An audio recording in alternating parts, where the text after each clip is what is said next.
I had to first realize what I was doing that was giving you a negative about me, that I didn't love Perception, yeah. you or had no care about you. That for me was hard. I'm like, oh, how could that even happen? But I had to look at myself. Well, how have I been responding? How have I been available? How have I nurtured this relationship? Especially we're family, and to me, a family is should be a close relationship. I know it's not for everybody, and I'm still working on some of those areas of my family that have kind of slipped away. But I desire to have that closeness again. So that was the first thing, and that was me, because I get to control how I respond to my family members, the people that God has put around my life, my friends, my neighbors, whatever. So that's just about me. I can't expect everyone else to change so that Right. I can like them or interact with them or whatever. So that was the first thing, was figuring out how I was putting off a vibe that was not approachable. And that was hard for me to really. Over to the comments in case.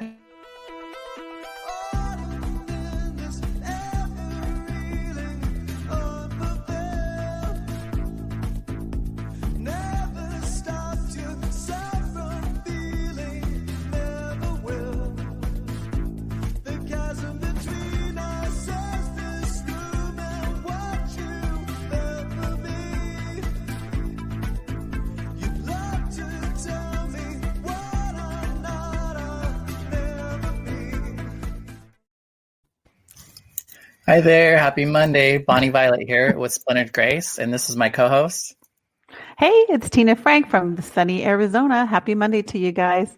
I am in the middle of some crazy moving stuff around at my house. And I just wanted to share with you and you also, Bonnie, that some fun memories that I found. So I'm excited. So do these look familiar to you? Let me see if I can get them in front of my camera, because I am so not good at this.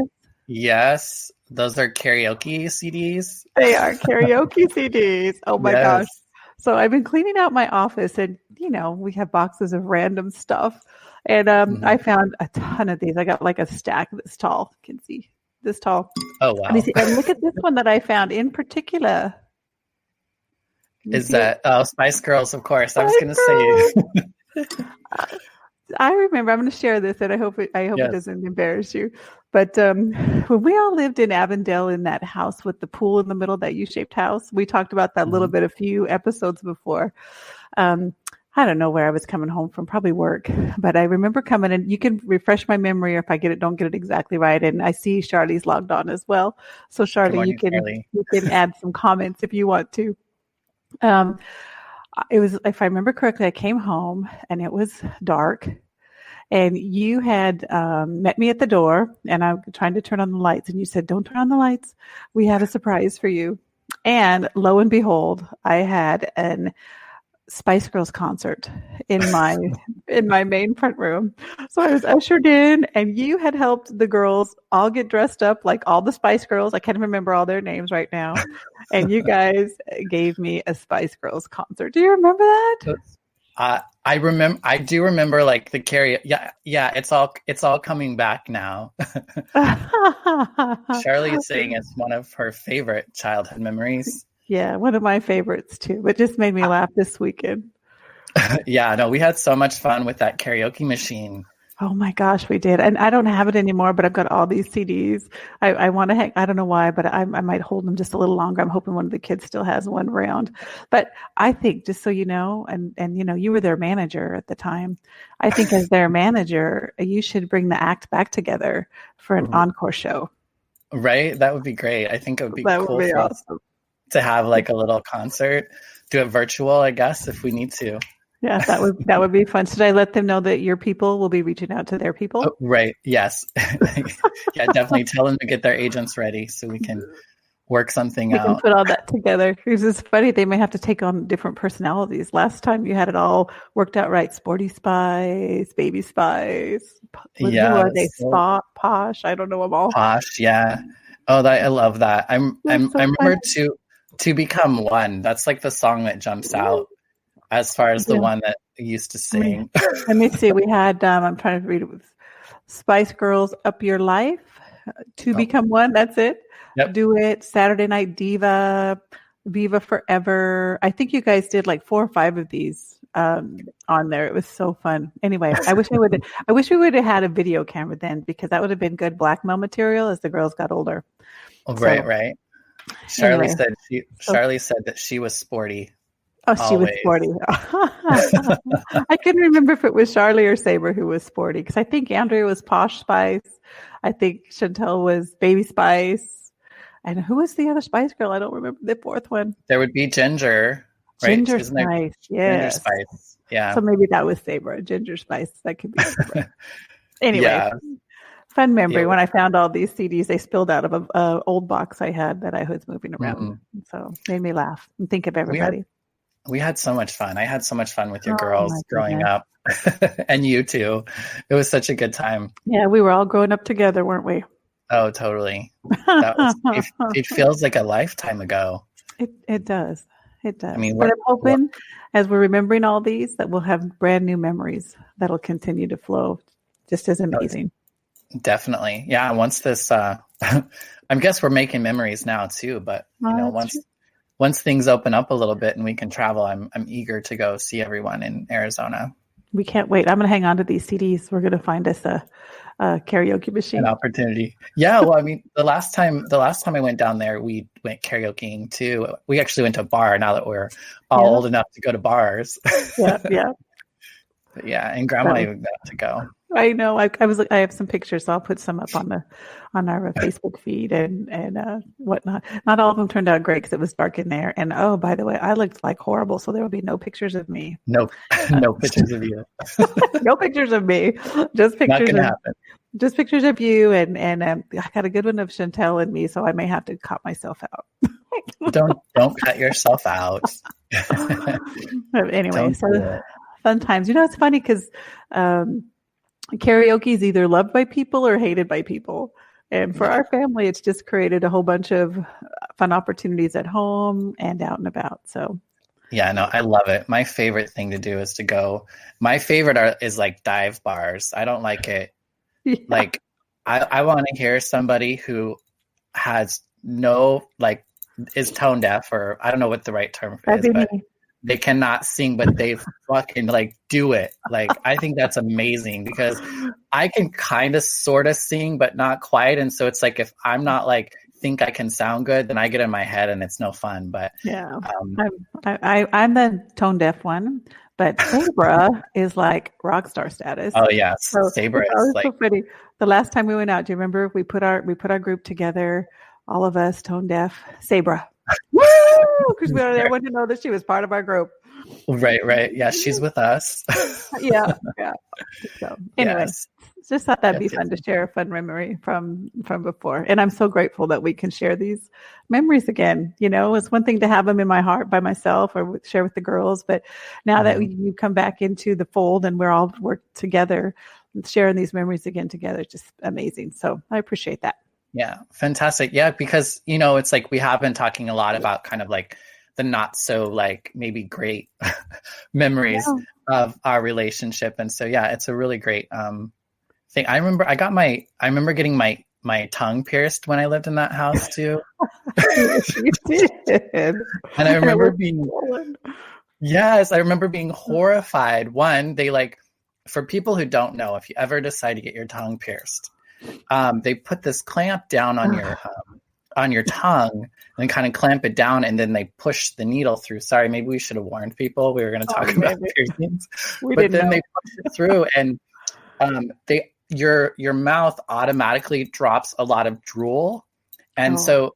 But they didn't tell me that, and they didn't put a bucket or something to catch it, and so when they did, I thought a ton of blood just gooshed out on my lap, and.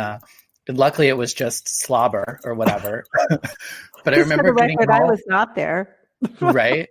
I remember getting home and looking in the mirror and sticking out my tongue and just being mortified because it looked horrible. But that's because my tongue was so swollen, But yeah, that was things we do. Some fun times. The things we do. Yeah, and one of the things we were going to talk about today, because we've been talking about kind of our journey to getting to the table.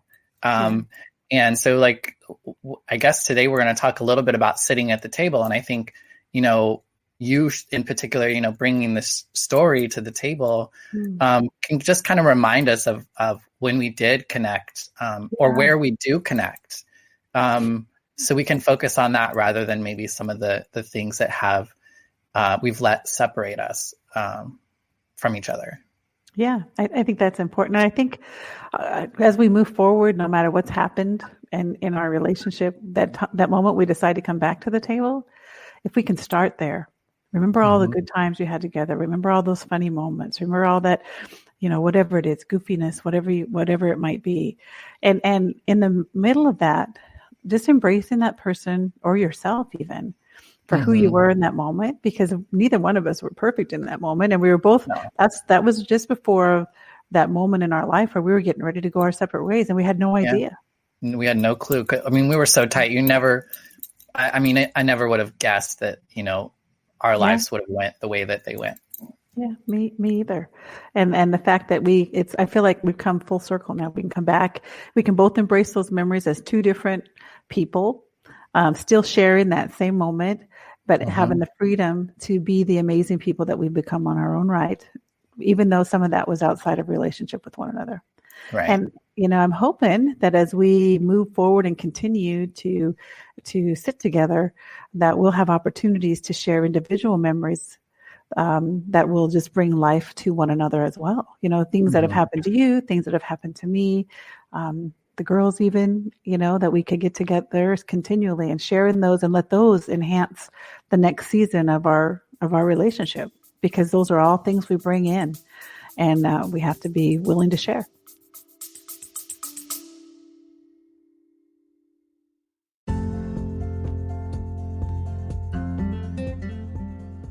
Hey y'all, it's me again, Bonnie Violet. I just wanted to take a second and thank my Patreon members. Patreon members are folks who contribute on a monthly basis anywhere from $3 to $150 a month to support the work of a queer chaplain.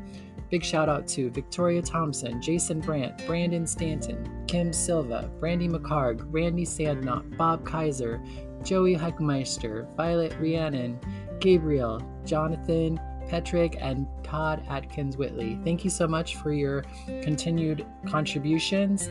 And if you're interested in joining the Patreon, just check the link in the description. Go to patreon.com/Bonnie Violet. Thanks so much. Bye-bye.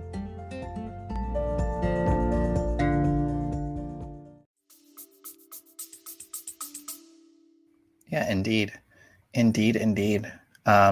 I'm like, what else do we talk about being at the table? One of the things that came up too, though, is I think at some point, like we talked about it last week a lot, but just this idea of that, like, we're not just going to go to the table once, that our intention is to be able, hopefully, to be invited again, and so we don't necessarily have to, do it all at once. Right. But I do think that a big part of our ability to sit at the table, or once we were at the table, our ability, because to me, I feel like, well, that table moment was in your car. For me, like, I felt like that, well, that's not, I think I've thought of that moment as like the table, but the reality of it was there was a lot of tables before that we, so to speak, sat at, that kind of led up to that space in which, we both could be really vulnerable. Like I had to voice my wrong, I guess, and my misunderstanding, in a way that was scary, and it potentially hurt. It was probably even hard for you to hear. But it was something that I really, needed to say for myself, but then I think it was also helpful for you to hear my perspective, I guess, your acknowledgement that my thinking, my experience was like valid, and was like, in some ways you kind of like, you allowed me to, like, you didn't try to change that experience for me, I know we went quiet. Well, it's just I just wanted to make sure you were finished speaking. Yeah. For me, I always wondered what happened because I think we both thought we did something wrong. And I'm thinking, what did I do wrong? And then every time I'd come back to it, I'm like, I can't think of anything I did wrong.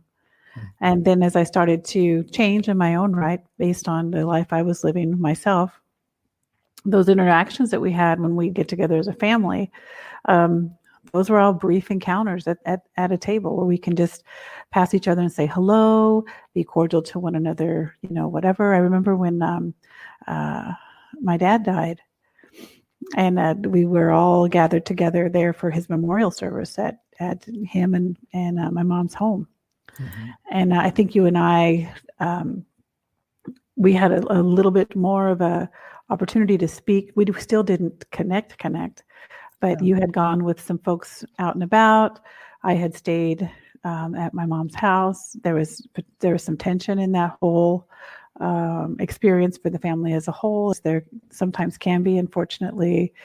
And I felt like the two of I tried to both be the mediators or peacemakers, if right. you want to say in that. And I felt that for me, that was it was something that jarred something. The Bible says that deep recognizes deep. And I think sometimes when we separate or we choose to separate for whatever reason, that inner portion is still there. And it gets covered up by all this of life and all these things that we embark in or we choose to believe or whatever. And then sometimes when you have those interactions, that deep will recognize that deep.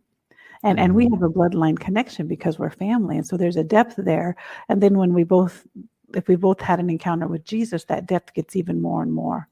Right. So I felt like that in that moment, we both chose the same position in a conflict that could have potentially been not so great. And I'm sure there's still some things we're still working through. Some of us, I'm not working through anything because I choose to let it be fine and work through, those things that I can. But I thought the fact that we were in separate camps, took the same position and refused to be offended. And I think for me, I'm like, okay, that reminded me, okay, I am doing the right thing. And I'm like, oh my goodness, there's someone here. There's that depth that I'm used to, that we had that so much when we were together in Arizona, when we were doing the karaoke. I mean, there was that, I felt a brief glimpse of that deep connection that we had. And I longed for that. Yeah. It's wild. It is wild. All these memories just keep coming back to me now. I don't always feel like I remember a lot of things, and just in general. And I was also remembering working at the Boys and Girls Club in Mesa. Yes, oh my goodness. Which that would have been after? The same time. The same time. We were living in that same house because I remember we did I did the drama club, and we cooked all those. I had this brilliant idea of doing cookie sales, and then we sold a bunch of cookies and then had to make them all, which was such a lot of work. But I remember I probably could have got killed when do you remember when we decided to move the rec room around? Yes. In the teen center? Yeah. And we decided we didn't like where the soda machine was and that we wanted to move it. And so we were like, okay, let's move it. It can't be that heavy, right? Oh my goodness. And we got a dolly and, we hooked it up on one side, and I was like the biggest one there, which is scary because I've always been really little, but I was the adult. That's true. And all the kids were having to push really hard because it was so heavy on the other side. And then as it started to come over, I realized how freaking heavy it was. You're like, I don't know. I just had to push myself out so that I didn't get smashed. Yeah. And then of course it came down, and it, the dolly went up inside it, and then soda was everywhere. Oh, it was awful. That probably ended up costing a lot of money to somebody. Yeah. Yeah. I don't recall it coming out of my check, but Yeah. Mine either. And we didn't lose our jobs. So that was good. yeah. We had a lot of fun things. Remember when we took the kids in a limo at the Boys and Girls Yeah. Club? Mm-hmm. Yeah. Yeah. That Yeah. was so Yeah. fun. That was part of that club that we did. We had like a drama club and we did like modeling, and then that's what we just cooked all those cookies for, so we could take them to Planet Hollywood. Yep. That's so fun. Yeah. See, we have a lot of great memories together. Definitely. And I used to go, your kids, actually I got a nickname there that I think your kids still at times sometimes call me. And that's Doogie. Do you remember? Yes. Everyone, I don't even remember where that came from, but everyone called me Doogie. And I remember there was this little kid. He was like my favorite, but he was the worst. He was like the youngest. I think his name was Keith. And he was young, but he was, I don't know, but he couldn't say Doogie. So he would say Dookie. I remember he got in trouble once for doing something. And then he's like, I'm sorry, Dookie. And he was like crying, and it was just too cute. And I was like, go do whatever you're going to do. It's fine. That's so funny. For sure. Oh my God. I forgot about that. Hi, Zachary. And who is Zachary and Charlie? We haven't really introduced them. Oh, we have not. Charlie is my youngest daughter. And Zachary, also known as Sporty Spice. And Zachary is her son, her oldest son, my grandson. Nice. And they're tuning into the show today. I'm sure they're getting an earful. Awesome. They're like, some nostalgia moments. Well, she didn't correct us on our memory, so I think we're doing all right. Right. So she's like, no. This is what really happened. This is the real story, or the rest of the story. Right. The part that you guys are leaving out. Yeah. Yeah. So that's cool. So see, I feel like, I don't know, but this is what you're seeing right now is restoration. Yeah. When we separated, we potentially lost the opportunity to not only share these memories together, but to make more memories like them together. And I'm so grateful that we can sit across the table at one another and laugh. I mean, these are wonderful memories, memories that have shaped our lives, given us a platform to move forward in, helped us to be better people. Not always maybe the right choices that we've made, but gave us experiences that we can move forward. Yeah. And we're reminded that we were young. I need that. Right. We were younger. Not that we're much older. Yeah. That's funny. So I had forgotten all about that over at the Boys and Girls Club. So thanks for sharing that memory with me. Well, and I think that's what made it also really hard, like I think for me to have such a to feel so close to you and feel so blessed to be a part of you and your family's life. And part of it too was I was coming of age, but I think, that was the loss. I felt that loss. Yeah. And I think whether I had the capacity, I don't think I had the capacity at that time to really hold that, or to really acknowledge that was what was up, for me, I mean, I got into drugs not long after that. And the drugs were to kind of, help me avoid the pain. Yeah. Of loss. I'm really sorry you had to experience all of that. And I'm grateful that you were able to find your way out so that we could go back into a relationship together. Yeah. I mean, who knows? I was destined. I could have been destined to pick up drinking and drugging at some point in my life. I'm not saying that it was any necessarily. It was really my HIV diagnosis that. I know, and I know you're not trying to pull and say. I get that. No worries, on any of that. I'm just sad you had to walk through that because it's not easy. It's not easy. The world is dealing with that in a big way right now. Yeah. I'm so grateful that I survived, but I'm also really grateful for it. I've had the opportunity, like, though it's been really uncomfortable, I've had the opportunity to really like examine my life and get to know who I am and examine who I am in the world, regardless of what the world thinks of me. And, I've been able to really like I go through a process that I don't think a lot of people don't get to do. Um, Mm. and I don't know what part of my life, like, I so love where I'm at in my life right now. Praise Um, God. and I'm even more excited about like what can happen. Yeah. Um, and and I don't know, like, I'm this way because of all of the experiences I've had up to today. So I can't not have any of those experiences, and I wouldn't change Right. them for anything. Right. It's amazing, um, the shift in who we are when we start to see the potential that God's put in us. Uh, you Well, know, Go ahead.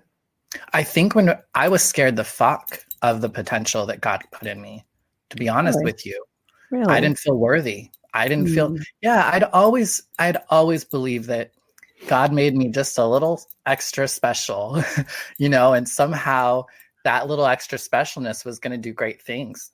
That's true. Things that were bigger than me, It's things true. that were just beyond what I could understand. And I didn't feel worthy. I didn't Mm. feel like I could really own up and live up to that sort of promise that we all have, that we all Yeah, get from God, I believe, if that's we right. accept it and choose to live in it. That's Um, right. I agree. So now, how about now?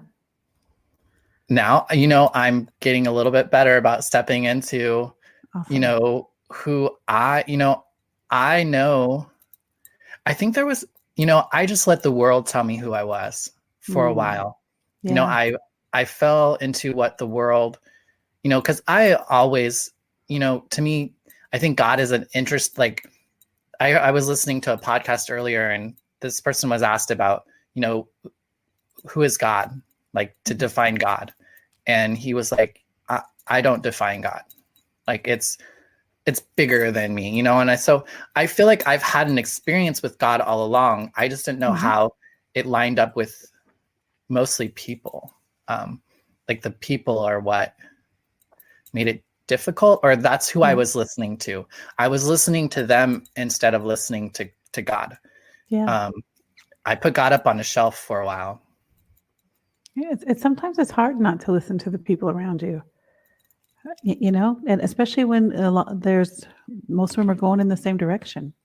Yeah. It's really hard. But as you're saying this, I'm reminded of a passage, and we talked through this. I was created a Bible study about it, but in the book of Luke, there's a passage in there, and I can't remember the actual chapter and verse, but Jesus is talking to his disciples, not the random people, his disciples, those people who know him and have a relationship with him and know him. And he says, "Well, who do you say that I am?" Mm. And the first response from them was that, "But all the people think you're Elijah. Some of them think that you're John the Baptist. Some of them think you're Moses." And then he repeated himself again. And he said, "But who do you say that I am?" And I think that's a question that we all struggle with during different seasons of our life. You know, every time we move forward, just like you were talking about, it's hard for you to grasp when you felt unworthy of the potential that God put in you. Well, each season that we go through, we're going to have that same question that we need to answer.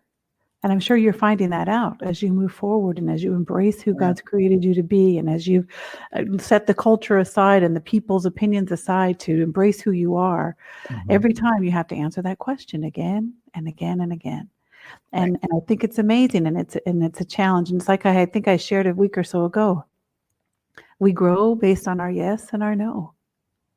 And so who do I say that God is? Do I believe he's put a potential in me that's far more than I can think or imagine? Or do I not? Mhm. And can it get better from this point, even though I'm moving forward and it seems really great from last time? How do I continue to answer that question? So yeah, that's amazing, Dwayne. I've been excited to see you bloom. Mhm. God is so good. And I know that you're just scratching the surface of the amazing things that God has ahead of you. And I'm just excited to be a part of it for however long. And I know, because of this moment, that we're always going to get to sit at the table and share those memories, no matter if I'm included in them directly or I'm just hearing about them from you, from the voice of excitement that God's put in you. So that brings me a lot of joy, just so you know. Well, thank you. I mean, it's like I've gotten to a point in my life, like most things, where I can't not exist without a connection or a seeking for God, and to live as if God sees me, not as I see me. I often think I'm getting better at like just, sometimes I hear people talk about me and I'm like, oh my gosh, that sounds like a really great person. And then I'm like, but that's not, but then there's this idea of like, oh, but that's not me. But then it's like, girl, you're living your life. Like that's your intention. Your intention is to live a life in this way. So they're telling you that you're doing it, right? Like you're achieving it. Now there's plenty of things that I can work on, but that's what I tend to do and that's some of the things that I've been love being in relationship with you too, is that, I can get really stuck on what I need to fix, what's not working right, what could be done better, whatever, and not really, and forgetting about all the other things that are great and rad and amazing. Like I don't really take some time to savor what the stuff, I've done a lot of work to I want us to realize that my existence is not an issue. Like it is not something that I'm doing to my family, that I'm doing to the world to cause any sort of harm. Like I'm not the issue. Like that's their issue. It's not mine. And for so long I've taken responsibility for stuff that is not mine to own. That's right. I do not need to apologize about myself to anyone unless I'm causing you some sort of harm. Like I don't need to, I never have to apologize for my existence. Right. That's so true. I think that's a good word. And I think maybe there was someone that needed to hear that. You're right. We don't have to apologize for our existence. There's a purpose behind it. Somebody told me that actually. I did a performance of a piece around my gender expression, and with it was called Say Something. And I had every intention. I haven't fully talked with my family about my gender and where I'm at with it. And this performance kind of talks about that. And my intention was after this performance that I would then have a conversation with my family. And I remember I kind of made that known as part of the performance piece, because a lot of my work that I do, art, helps me like work through certain things. And I did the performance and talked about, I'm going to call my family and I'm going to talk with them. I'm really excited. I hope that it goes well. And then a woman that was there, a trans woman who I love dearly, said to me, it's not your issue. Like that's their issue. It's not yours. You're fine. You're great. Like if they have issue with your gender, that's theirs. It's not yours, And so I think, and I just had never thought of it that way. I always just thought about all the things I did wrong, to not be what, not be what they would want me to be. And I would say that's the same with God, the same with, like a lot of different things in my life, up until hopefully this point. And that a big part of what I have to do is remind myself, because I still have a lot of that thinking. What thinking? I'm sorry, that you're taking on things that you don't need to? Yeah, like old ways of seeing myself, seeing the world. A lot of that, because it's just so like, it was just such a permanent thought pattern in my head that you're not worthy. You're just, like you're just too much. Like you're just too much for people. Like, and I just have to let go of that now, and I have to remind myself, because that kind of thinking puts me in it causes bad feelings too, Yeah, it sure which I does. think I shared that. I've been sharing that a lot lately because I feel like that's been a little bit of my experience, is that I'll let some of that thinking just take over. Yeah. I think there's a lot of people guilty of that in a lot of different ways. I mean, I don't think I know anybody that doesn't have negative self-talk, Yeah. at least about certain areas in their life. I mean, I'm guilty also. Yeah. I'll catch myself and I'm like, oh, I don't want to say that to myself. And it's a hard thing, and it's something, and you're finding out, and I'm finding out that we have to reprogram all of that, because the world around us is always willing to throw something negative at us. And another thing I find I'm guilty at is I'm really willing to go to the negative about somebody else. Why do I want to even hear that? Why do I Right. want to even go that? And why would I even have a negative thought about someone I don't even know, or even someone I do know? It's like, come on, people. But Right. it's a starting point. So I think you're right where God wants you. Overcome that negative self-talk. And I encourage you guys to understand who you really are. Yeah. It's who we find that we really are. It's that truth of who we are. That's what sets us free. That's Right. what gives us the ability to move forward and to live in the potential that we were created for. That's what makes us that extra special. Right. And we need to just not let that be robbed from us, because I feel like that's what happens when we let that rob from us. And as old as I am, and I'm like 20 years your senior, Dwayne, I Not 20. feel Not pretty 20. close, pretty close. Oh, stop. No, pretty close. I No. still struggle with all that. Mm. So I feel like it's a lifelong journey that we just need to continue to go on, getting better and better every day. And I think that's one of the things I've appreciated about being in relationship with you as well, is that you're vulnerable with me. You share with me what you're still challenged by, and to some degree that makes me, it doesn't give me permission, but it kind of gives me permission to be okay with my not there yetness.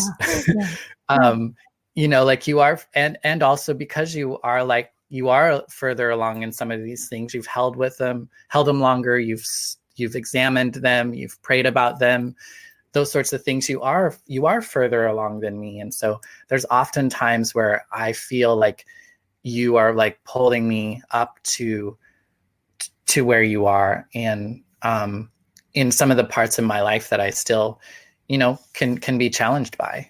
Yeah. Well, I'm grateful Yeah. that God can use me in that capacity for you. And I'm grateful that he puts people in front of me that I can lean on also and learn from and continue to move forward, because that's what our role is, I think, is to serve one another and help us to become the best people that we can be to serve the people around us. So, Yeah. I mean, I feel like that's why we're here, right? Right. That's right. I mean, and it's what makes your pain or your challenge or your struggle kind of matter. Yeah. Yeah. If it can help somebody else through theirs. Absolutely. It's funny. I'll share a little something, if you don't mind. No, do. When I was growing up, and I think when you were growing up, when we went to that little church in Wendell, do you remember we had Sunday school, we had Sunday night service, and we had Wednesday night service, and they were all different. And I used to go to all of them just because I liked to, and I drug you along with me, even though you were little. They always had little things going on, but Wednesday night was always my favorite night. And Wednesday night was always my favorite because we had testimony night. And I love that because not just the pastor that we heard every week was talking, but people inside the congregation could share testimony. I think I shared this maybe once before. So during the Bible study that we're having at our church right now, we've decided it's Wednesday nights. So I decided that let's take on a Wednesday night service feel. And I've had people sharing their testimony. And I think what we're talking about here is the power of our testimony, of the victories that we've had, the challenges that we've had, the things that we're still working on, and the power that it has to impact the people around us for just the things that we were just talking about, encouraging them, you're not the only one broken. Or you can get through this. Someone else has made it through there, so you can get through this. Maybe that person's someone you can ask questions from and see how they were able to do it. I think that's part of who we are. You're right. The testimony of our lives. And if we're not vulnerable with that testimony, willing to share like we're sharing now, or even being willing to take that first step in the event that, even knowing that there's a possibility they don't want us to take that step or want to be a part of that, I think we're missing out on a whole lot for ourselves and for the people around us. Indeed. So I'm excited. I'm excited to see what happens next. Right. Well, and it's so interesting how something can be like a full circle moment for you. Like that's something that you're aware of, and that means something to you that you're doing it on Wednesday night. There's this element that reminds you of whatever. And it's helpful to other people too, right? Yeah. Yeah. And they don't even necessarily need, like, that doesn't necessarily mean anything to them, maybe, they might not even be aware of it. But it's still, but that's what I mean. It's like, it's still something that you experienced years ago. Yeah. Decades, can I say, ago. Yeah, for sure. And because of that experience, it's helping you in your now. That's it's helping you move forward. Exactly. And I feel like that's what I'm trying to do in my life, is like, how can I not hold on to these things that are keeping me back, but how can I use these experiences, these situations in a way in which can actually propel me, as well as, help bring other people along with me. Because I feel like that's a big part of spirituality for me is bringing people along. Absolutely. We're all like traveling together, so to speak. And I think we need to look out for each other. It's not about me just getting to heaven. It's not about me just getting to, because I don't think heaven is heaven with just me in it. True. So it's like whatever people's concept is of heaven or whatever, it's just like, it's not, it's nothing if you're not there. Yeah. I always had that like question of like, how can people go to hell that I love, is one question, right? Yeah. But even like, if I was in an afterlife and then or if I was in heaven, but there were people in my life who mattered to me that weren't there, how could I be happy? Like, how could I be okay? In order for that to be reality, I would have to forget them, right? I would either have to forget about them, or I will have to see it differently than what I was seeing it at that point in time in my life. Yeah, it's true. And so how are you doing on that journey? I know. Sorry. Question. But you're right. Eternity is I believe is going to be amazing. And I think you're right. Even the Bible says that we're called to go out and to preach the gospel. We're not intended to be alone in eternity. Mm-hmm. We're intended to take as many people. I remember thinking, if I want to be that person that on my way to heaven, I've got someone any chance saying, okay, are you coming with me or do you want me to let go? And it's like, I want my life to be an example of what eternity might look like. And, my faith, I believe that Jesus desires us to live a life of a servant and to serve the people around us. Just the way he exemplified. And I feel like that's kind of what we're talking about here. And our testimony is certainly a big part of that. The vulnerability that comes from sharing your testimony, not knowing how people are going to receive it. It can be intimidating and scary, but it can also be empowering. And what I've seen with some of these women, because some of these women have known Jesus for a long time, I've had a positive experience. Some people just barely. And to hear someone else say, because I don't know, we've talked about this maybe a little bit before, but people always kind of have a preconceived idea of who you are. Even when you're looking at someone across the room from someone, you kind of have an idea by how they've dressed, by what kind of car they drove up in, maybe what group of people. You kind of have an idea of who you think they are. But when they become vulnerable and share something about their life, that changes that perspective of who they are to you. and can also sometimes change your perspective of how you interact with them. And I think that's where we're talking about that growth comes from. You and I, we talked to one another. We had a whole history of things that we walked away from, but coming back together, we had those moments of preconceived ideas as to who we thought one another was based on the things that we're doing, how we were presenting ourselves. We had those basic conversations in the beginning, and it's been baby steps. Okay, this was okay. We both, this was good and comfortable. Okay, all right, this one was fine too. And we went a little deeper this time to a point now where we can share. And I think you're right. If we don't continue to walk in vulnerability and sharing our testimony to the people around us based on what we know in this platform and in our day-to-day lives, then I think we're doing a misservice. Yeah. And I think a lot of, even outside of Christianity, there are a lot of different belief systems and processes that have that kind of same mentality. Like, I don't get enlightenment until you get enlightenment. Even a world term, I'm not liberated until we're all liberated. I'm not free until you're free, kind of thinking. But when I don't know if you noticed, I started like smiling a little bit when you were talking just for a minute, because and I keep moving around. Sorry, folks that are watching, but my legs keep falling asleep. so I'm like having to move around a little bit. But I was reminded when you said servant that, do you remember maybe the significance of that word in our history? Oh, I don't. I'm sorry. You got to refresh my memory. Well, do you remember when I was 18 and I created like a t-shirt business?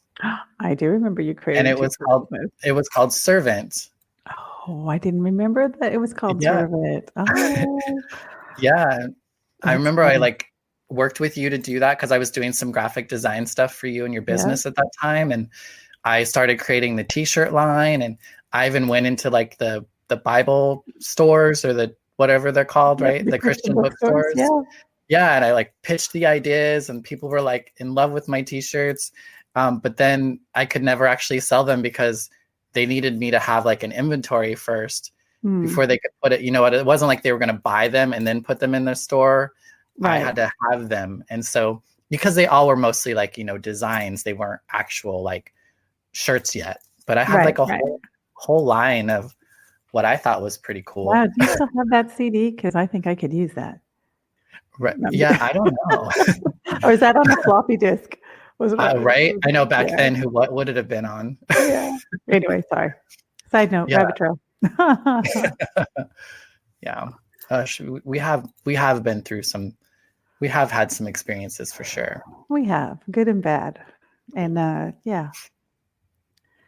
and it's good to be able to share it and to be vulnerable about it and to encourage people. You're going to have good ones and bad ones, but it all works out in the end. Yeah. Well, and I think there was a part of me needing, like, because like you said, like, these are such good memories and good moments, no wonder why I pushed them away, no wonder why, why they weren't at the forefront of my mind. Because it would just remind me of what I didn't have anymore, or, you know what I mean? What I lost. Yes. But now that there's been a shift, isn't it amazing to have those to come back to reach into? I mean, I feel like if we allow, I don't know what culture, the enemy, whatever, to rob us from that, that's when we get out in no man's land and we feel alone and we feel empty and we feel lost, and we turn to things that maybe aren't going to be edifying to us or to the people around us that we want to serve. And man, I'm grateful that restoration comes with all this, because we could have walked away from this forever. Yeah. And these could have been memories that we would eventually get squashed and forgotten, or memories that we would hold on to that would bring us hurt and frustration and anger towards one another. And so we have to remember the power in all this, and the ability to choose how it affects who we are. And I'm so grateful that you're sharing all these things, because I think it's important that these aren't just things that happen to a certain kind of people. These happen to all people. Okay. And so together and united, we can overcome all of this together with the love of Jesus and our ability to love one another. We can overcome all this. Yeah. And we can be restored not only to our families, but to the situations and to the potential that God has for us from the very beginning. And it starts here with the conversation at the table and being willing to prepare yourself to come, be willing to choose not to be denied or offended, and to continue to come back as long as you're invited. Right. Well, yeah. And just more about this idea of like, no one actually, I think, can really get theirs. The only way that you can quote unquote get yours, and maybe other people not, is for you to not see the humanity in other people. Like, I don't think it's possible for you to be fully conscious, aware, awakened, whatever. Okay.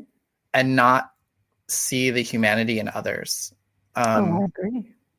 And there's something wrong with us as a society, as a group of people, as a world that can allow for us to treat people without the same dignity, without the same, I don't know. I just feel like there's so much separation in the world. There's so many people, so many haves and have-nots, and so just so much that kind of separates us from a way that totally strips us of our humanity, which is, that's what makes us gods, is our humanity, I think. I don't know. That's what makes us not God, right?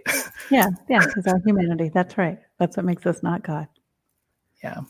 And I feel like that's what, I think that's what everyone's trying to do a little bit more of, is as we grow, as time passes, is become more aware of where we don't see other people as we see ourselves, I guess. Yeah, or even just as God sees us. I mean, that's even bigger. Well, yeah. I mean, if we think about it, I get offended easy sometimes, and sometimes when I've gotten offended, I'll realize someone will come around, or it'll come back around, and I'll realize the circumstance was totally different than I thought, and I chose to be offended because I didn't pursue any deeper than that. And when I come offended, it allows there to be a gap in an opportunity for us to connect in some level, or to be able to serve one another, and to be seen. So if we allow that to happen, and those gaps to be created, sorry, my chair is weird, then we're also missing out. We have to walk in the fullness of love, and be able to be seen and see other people the way God sees people.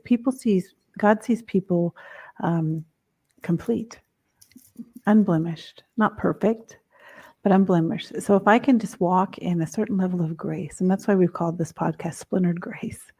If we can walk in a certain level of grace towards one another, knowing that no one's perfect, then that's when the healing can begin. And not just for me and not just for you, but for the people around us, for our nation, for our communities, for our culture as a whole, is we can see each other the way that God sees us, and not be offended by things. I wonder sometimes how these people have it in them to be able to forgive a horrific offense that's done to them, or someone that they love. And it's because of that grace.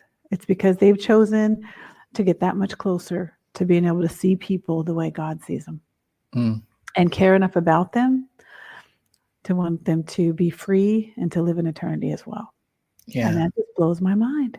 I'm not there yet. I'm still working on it.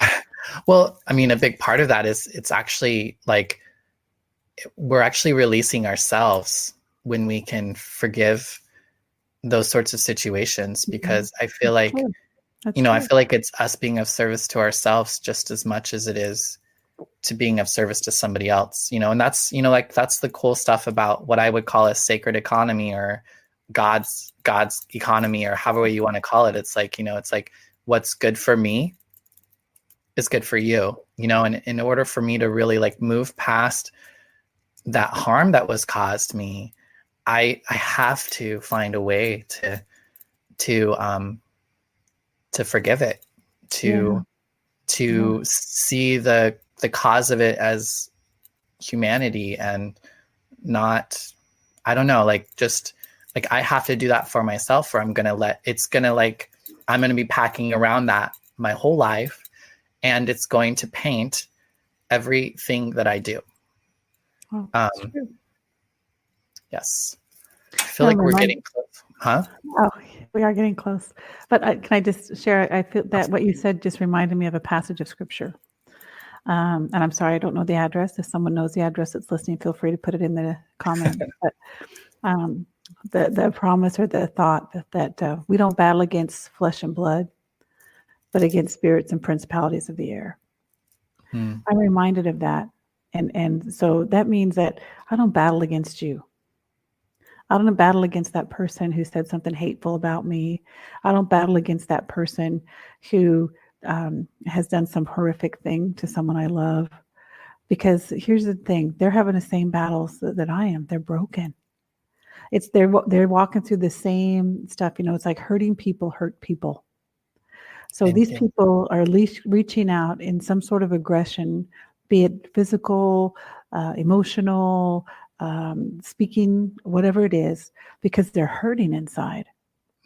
And if I only choose to add to that hurt and respond hurtful, or even be offended and break away or whatever, and I don't care enough about that person to love them in that moment and try to reach out to them in love, man, that's wrong. Hurting people hurt people, and we're not battling against people. It's like we've been talking about this whole thing. We're battling against the spirits and principalities of the air, the way we think, the way we respond, the fleshly things that steal from us. Those are all the spirits and principalities of the air. They have nothing to do with you. They have nothing to do with me.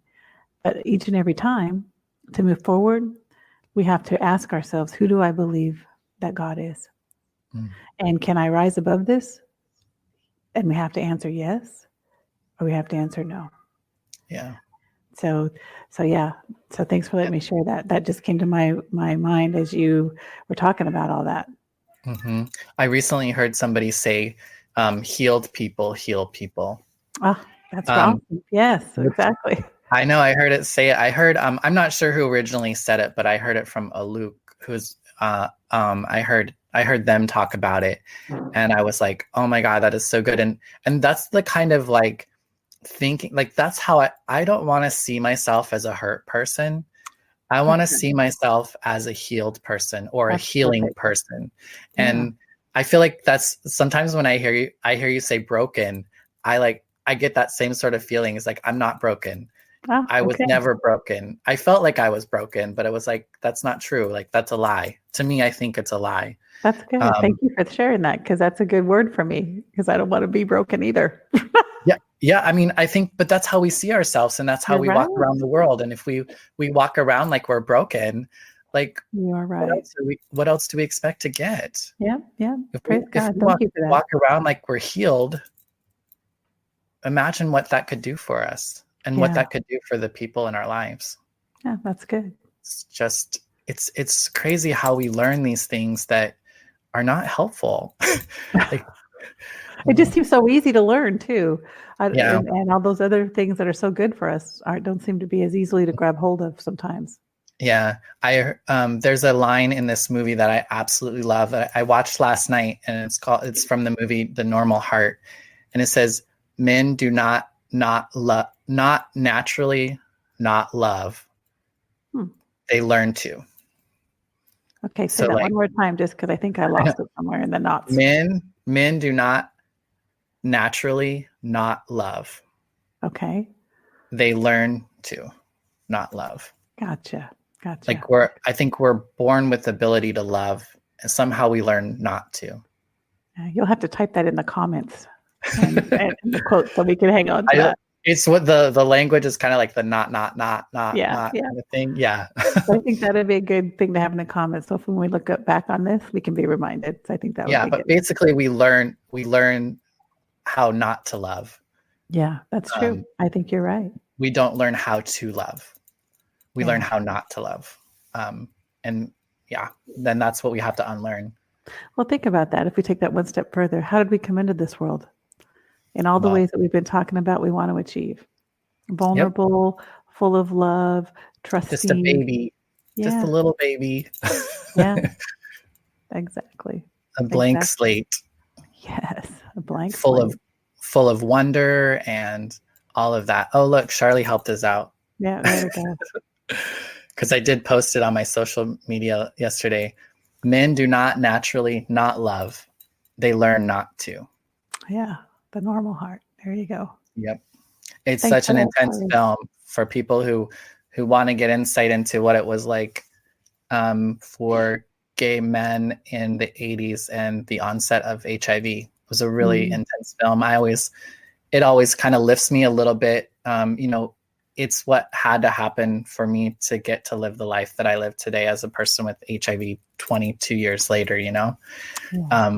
So I always get a lot from watching films that kind of are based on the history that we don't always learn about. So I don't know. I get a lot from it, even though I cry so much watching it. You know what? Sometimes you just have to.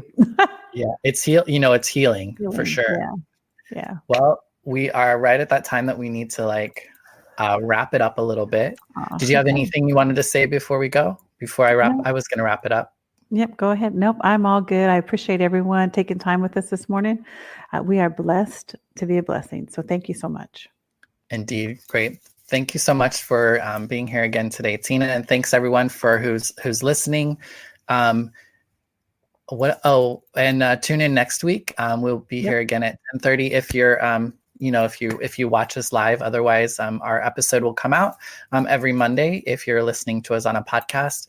And please, if you're enjoying our conversations and getting something from it, please share it.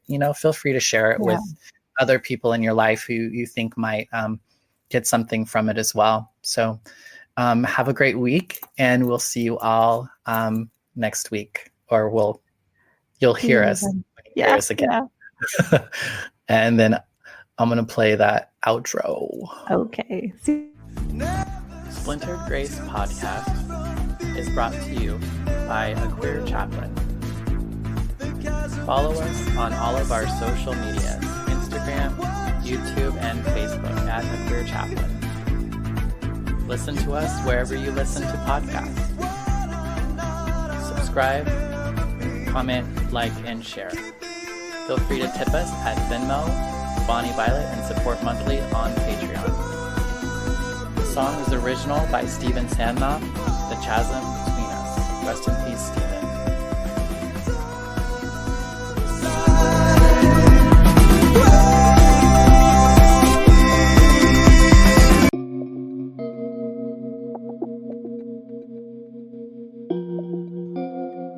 Hey, how's it going? Bonnie Violet here. I'm a trans femme, genderqueer, spiritual drag artist, and digital chaplain. And in case you didn't know, I could really use your support. Engage, rate, subscribe, follow, comment, share this episode, book me to keynote, panel, guest on your show, or officiate your wedding or memorial, in or out of drag, collaborate, join the team, be a guest, make a pitch, sponsor an episode, join my Patreon, send me a tip on Venmo or PayPal. Just do something. Thank you so much for your continued support. Check out the links in the description.